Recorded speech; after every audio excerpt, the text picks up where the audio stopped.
नमस्कार दोस्तों। आज भारत के प्रथम राष्ट्रपति डॉक्टर राजेंद्र प्रसाद की 60वीं जयंती है। तो आज उनकी जयंती पर जो विशेष नोट आया था न्यूज़पेपर में, उसे एक बार देखते हैं। तो सादगी व ईमानदारी की मिसाल डॉक्टर राजेंद्र प्रसाद स्वतंत्र भारत के प्रथम राष्ट्रपति बनकर सारा जीवन और उच्च विचार की भावना से देश की सेवा करने वाले डॉक्टर राजेंद्र प्रसाद सादगी और ईमानदारी के अवतार थे। उन्होंने जीवन भर विदेशी वस्त्र ना पहनकर देशवासियों को स्वदेशी वस्त्र पहनने का संदेश दिया। सभी सम्मान से उन्हें प्राय राजेंद्र बाबू कहकर बुलाते थे। असाधारण प्रतिभा, उनके स्वभाव का अनोखा माधुर्य, उनके चित्र की विशालता और अति त्याग के गुण ने उन्हें हमारे सभी नेताओं से अधिक व्यापक और व्यक्तिगत रूप से प्रिय बना दिया। स्वतंत्रता सेनानी राजेंद्र बाबू का जन्म 3 दिसंबर 1884 को बिहार के तत्कालीन सारण जिले अब सिवान के जीरादेई नामक गांव में जमींदार परिवार में हुआ। राजेंद्र बाबू का 12 साल की उम्र में राजवंशी देवी के साथ बाल विवाह हो गया था, जिससे उनके एक घर एक बेटे ने जन्म लिया। हालांकि पढ़ाई की तरफ इनका रुझान बचपन से ही था।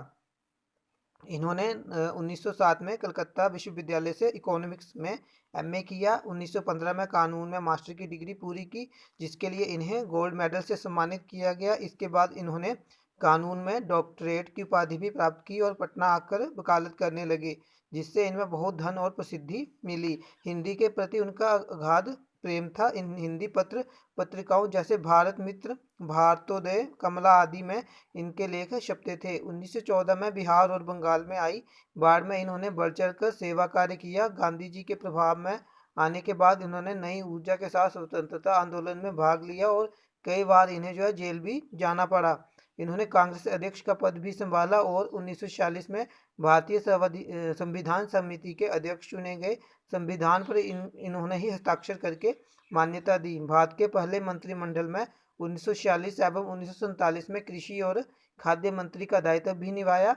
स्वतंत्रता के बाद 26 जनवरी 1950 को संविधान लागू होने पर इन्होंने देश के पहले राष्ट्रपति का पदभार संभाला। राष्ट्रपति के तौर पर इन्होंने अब कभी अपने संवैधानिक अधिकारों में प्रधानमंत्री या किसी अन्य नेता को दखलंदाजी का मौका नहीं दिया और हमेशा स्वतंत्र रूप से कार्य करते रहे।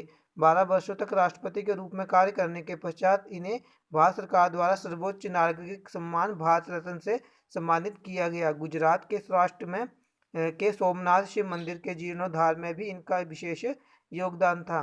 दोस्तों, 28 फरवरी 1963 को इनका निधन हो गया। उनका जीवन सभी के लिए ईमानदार जीवन का आदर्श प्रस्तुत करता है। संक्षेप में कह सकते हैं कि भारतीय गणराज्य को आकार देने वाले प्रमुख वास्तुकारों में डॉक्टर राजेंद्र प्रसाद प्रमुख रूप से सम्मिलित थे।